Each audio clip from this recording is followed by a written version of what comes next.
이번 레고랜드 채무 불이행 사태가 금융시장에 큰 혼란을 초래한 데 이어서 건설업계에까지 불똥이 튀면서 줄도산 우려가 커지고 있습니다. 이번 사태로 인한 파장이 어디까지 이어질지 김대종 세종대 경영학부 교수와 함께 진단해보는 시간 마련했습니다. 안녕하십니까? 예, 안녕하십니까? 네. 자, 이 레고랜드 사태로 인해서 돈맥 경화라는 말까지 나오고 있고 지자체가 보증을 섰는데도 이런 사태가 된 거에 대해서 그 파장이 계속해서 이어지고 있는데 지금 일단 무엇이 그리고 왜 문제였던 건지 짚어주고 시작을 해볼까요?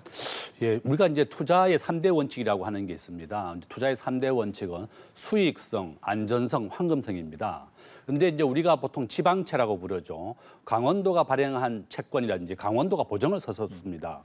우리가 가장 신뢰할 수 있는 것은 정부가 발행한 국채이고 그 다음이 지방채입니다. 그 다음 이제 은행채, 은행 같은 데 망하지 않는다 이런 신뢰가 있는 거죠. 그래서 정부가 발행하는 청부채권은 국가가 망하지 않는 이상은 정말 확실한 건데 강원도가 보증을 했기 때문에 그 누구도 불안한 생각을 하지 않았습니다. 원래 레고랜드가 한 10년 전에 이제 건설을 하게 되면서 코로나 사태도 겪었고 그 지역에 이제 선사 유역이 발견되면서 한 10년 정도 공사 기간이 걸렸었거든요. 그래서 이미 개장을 했는 상태이고 이제 대금 조성 이제 2,050억이라고 하는 추가 부담을 위해서 강원 중도 개발이라는 걸 만들었고 강원도가 지급 보증을 해줬습니다. 네. 그런데 당연히 지방 정부가 보증을 했기 때문에 그 누구도 의심을 하지 않았는데 지난달 28일 날 강원도가 강원 중도 개발 회사를 회생을 신청하겠다. 2,050억 원에 대한 강원도가 보증을 선 것을 더 이상 보증을 서지 않겠다. 이런 의미거든요.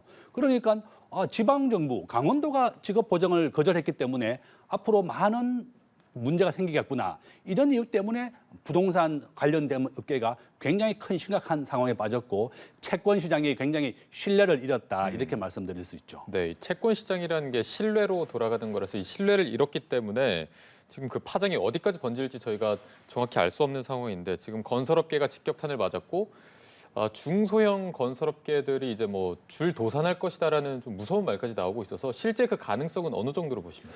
저는 정부가 적극적인 지원을 하지 않는다면 그러한 실현될 가능성이 높습니다.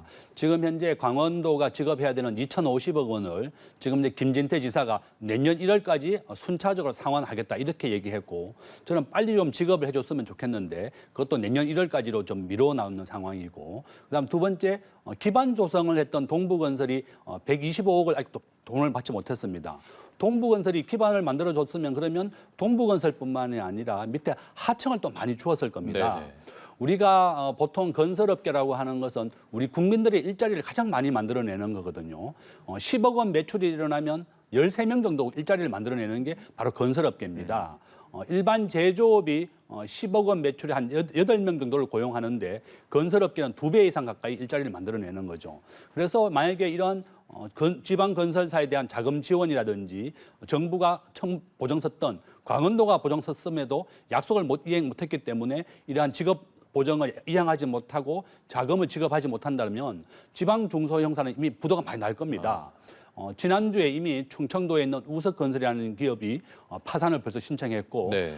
지금 현재 전국의 미분양 사태가 한 3만 가구 정도 있거든요.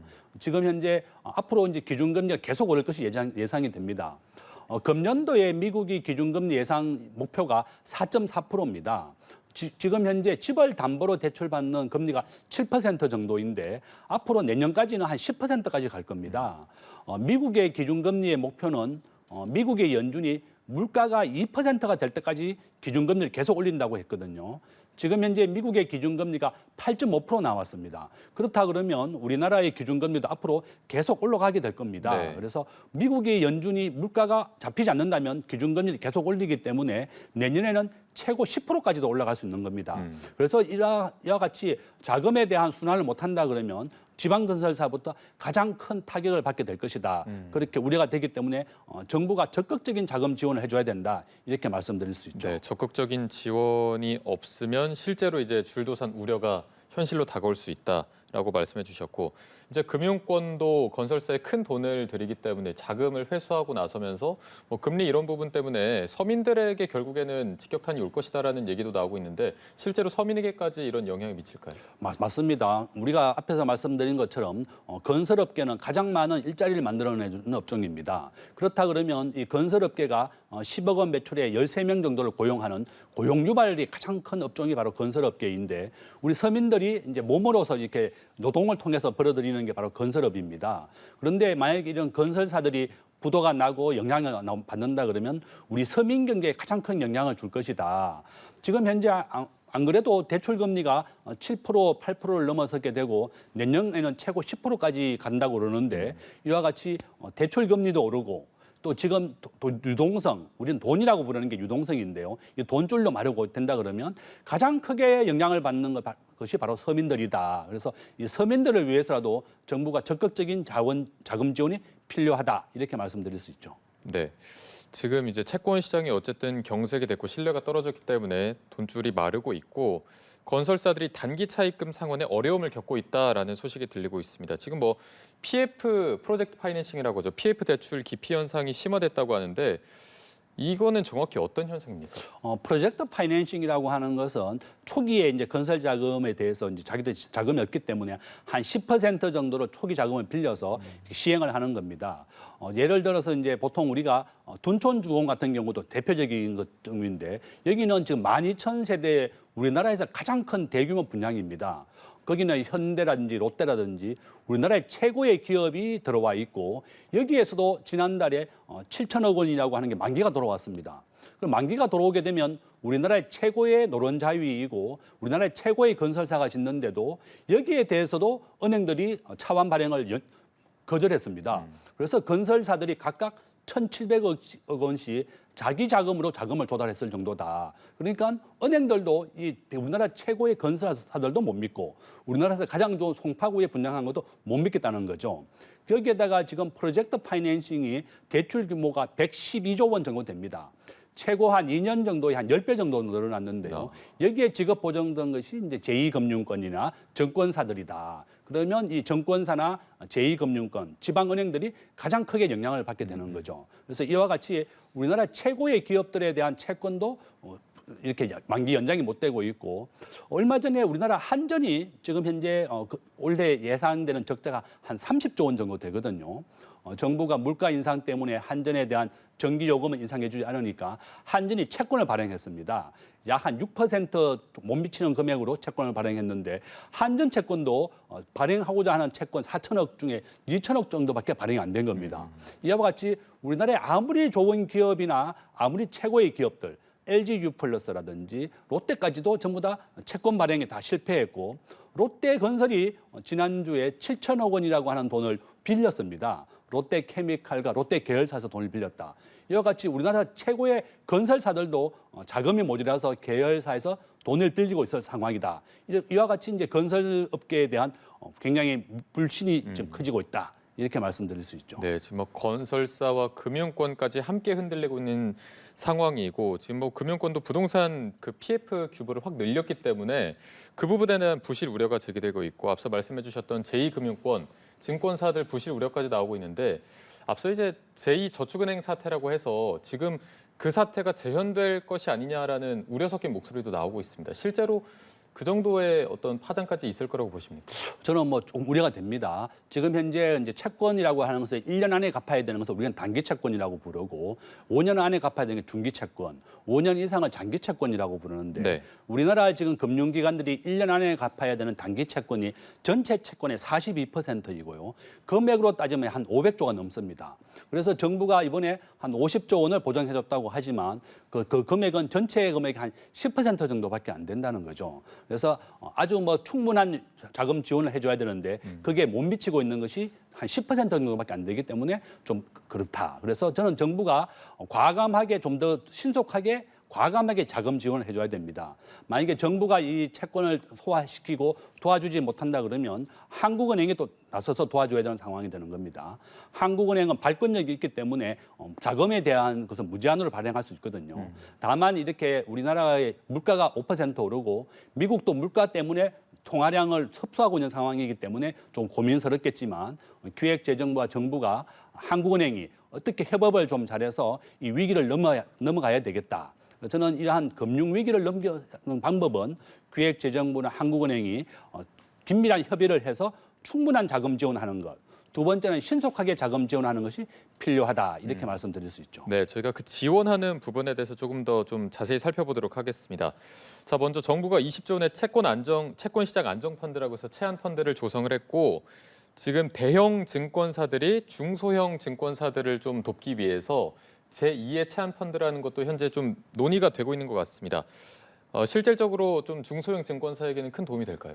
뭐 금액은 한 1조 원 정도 조성을 해서 돕겠다고 했지만 대형 증권사들은 또 불안해하죠. 자기들도 어려운 상황인데 네. 이렇게 중소형 증권사를 돕기 위해서 1조 원을 조성하라. 뭐 저는 뭐 안 하는 것보다는 훨씬 나을 것이다. 1조 원 펀드를 하는데 이 중소형 증권사들이 이와 같이 지급 보정한 것 때문에 문제가 되는 겁니다. 만약에 지방의 공사에 대해서 자기들이 지급 보정을 했는데 여기에 대해서 만약에 지급을 못하게 되면 중소형 증권사가 자기들이 지급을 해야 되거든요.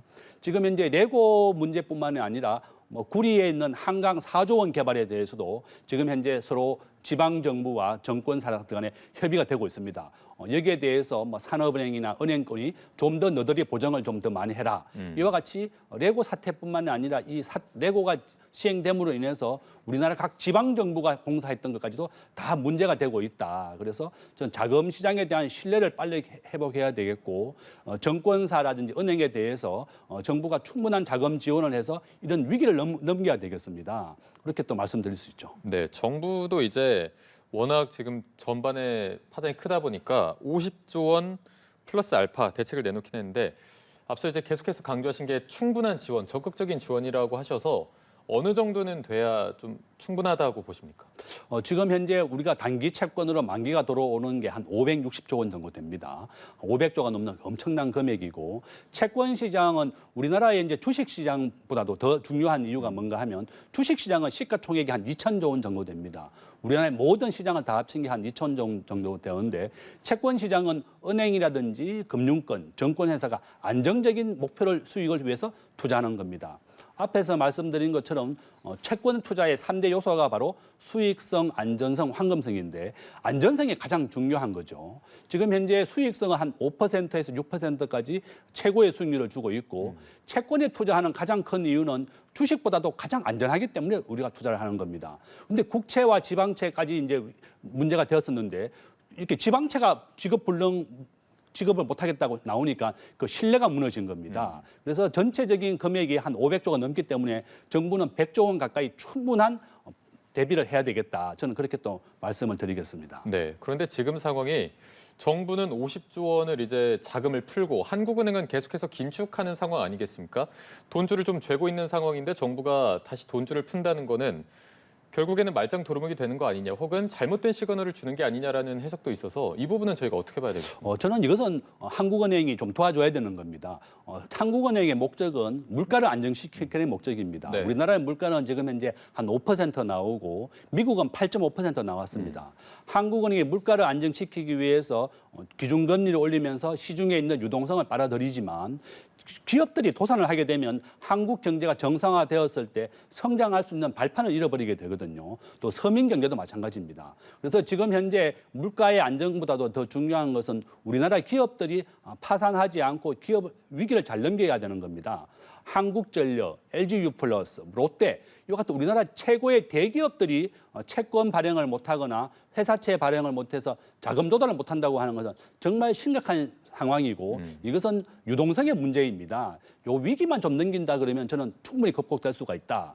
그래서 한국은행이 기준금리를 올려서 물가를 좀 조절하려고 하지만 그것보다 더 중요한 것은 우리나라 기업들이 요 순간적인 위기를 좀 넘겨줘야 되겠습니다. 저는 내년 상반기 정도가 된다 그러면 미국의 기준금리 인상을 멈추고 더 이상 금리를 올리지 않을 겁니다. 그래서 저는 아마 요 위기를 넘길 수 있도록 한국은행이 좀 정책적인 묘안을 내야 되겠다. 일부에서는 기준금리의 좀 속도를 좀 낮춰야 되겠고 아마 다음 달에 한국은행의 기준금리 목표는 당초 0.5%에서 0.25%로 낮춰야 될 것입니다. 금리에 대한 부담을 좀 덜어줘야 되겠고, 이러한 기업들이 좀 살아갈 수 있어야만 우리 서민 경제가 살아갈 수가 있거든요. 그렇게 또 저는 또 제안을 드리겠습니다. 일단은 뭐 의견으로는 한국은행도 정부와 기조를 좀 맞춰야 된다라는 의견이시고, 이제 앞서 이제 내년 상반기에는 금리를 올리지 않을 것이다라고 해주셨는데, 내년 상반기에 그 국채가 채권이 만기되는 게 더 많아서 올해 하반기보다 내년 상반기가 더 위험할 것이다라는 얘기도 있거든요. 맞습니다. 지금 현재 미국이 목표로 하고 있는 기준금리가 금년에 4.4%고요. 내년에는 5.4%가 목적입니다. 그렇다 그러면 우리나라가 지금까지는 미국보다도 항상 기준금리가 1% 더 높았습니다. 왜냐하면 우리나라 전체 주식시장에 외국인들이 투자되어 있는 게 30%가 넘거든요. 그래서 한국이 미국보다 기준금리가 더 높아야만 외국인 투자자금 유출을 막을 수 있는 겁니다. 네. 그런데 만약에 우리나라가 기준금리를 올리지 않는다 그러면 외국인 자금 유출이 일어날 수가 있는 거죠. 그래서 항상 지금까지는 우리나라가 미국보다 기준금리를 높게 유지해 왔는데 지금 저 경기 상황은 굉장히 안 좋게 굴러가고 있는 거죠. 그래서 저는 우리나라가 상황에 맞게 기준금리를 계속 유지해 왔지만 올 연말과 내년에는 좀 특수한 상황이다. 네네. 기업들에 대한 자금 경색이라든지 기업들의 부도를 막기 위해서는 한국은행이 좀 금리도 좀 조절해야 되겠고 좀 속도를 늦춰야 되겠다. 이렇게 말씀드릴 수 있죠. 그러면 이제 당장 한국은행이 다음 달 11월에 기준금리를 결정을 해야 하는데, 글쎄요, 지금의 어떤 이 레고랜드 사태라던가 앞으로의 좀 부정적인 전망이 기준금리 인상하는데 어떤 영향을 미칠 거라고 보십니까? 저는 큰 영향을 줄 거라고 생각합니다. 당초에는 11월 달에 0.5%를 올려서 미국과의 기준금리 인상에 보조를 맞추겠다고 했지만 지금 우리나라 기업들이 너무나 어려운 상황입니다. 원래 우리나라의 올 초만 해도 기준금리가 0.5%, 0.75였거든요. 지금 현재 우리나라의 기준금리가 3%까지 왔습니다. 네. 약 2배 이상 크게 올랐다. 그러면 일반 국민들이 대출을 받는 담보대출금리는 지금 현재 7%까지 왔습니다. 7%, 8%까지 왔기 때문에 앞으로 만약에 우리나라의 기업들이 좀 살아 있어야만 한국 경제가 정상화되고 경제가 정상화되었을 때 우리 이끌어갈 수가 있는 겁니다. 그래서 저는 한국은행이 물가 인상을 좀 자제하는 목표로 하고 있지만 기준금리 인상을 한 0.25 정도로 낮추어서 속도를 좀 늦추는 것이 필요하다. 우리나라는 기축통화가 아닙니다. 그래서 우리가 한국 원화로는 결제할 수 없지만 일단 한국 경제가 우리 국민들과 기업들이 살아 있어야만 경제가 정상화되고 굴러갔을 때 한국 경제가 크게 도약을 할 수 있습니다. 그래서 우리 기업들을 좀 도와줄 필요가 있기 때문에 기준금리 인상은 한 0.25 정도로 낮출 필요가 있다. 이렇게 말씀드릴 수 있습니다. 네, 속도 조절이 필요하다라는 의견까지 저희가 들어봤습니다. 레고랜드 사태로 인한 파장 저희가 여기까지 들어보겠습니다. 김대종 세종대 경영학부 교수와 함께했습니다. 오늘 고맙습니다.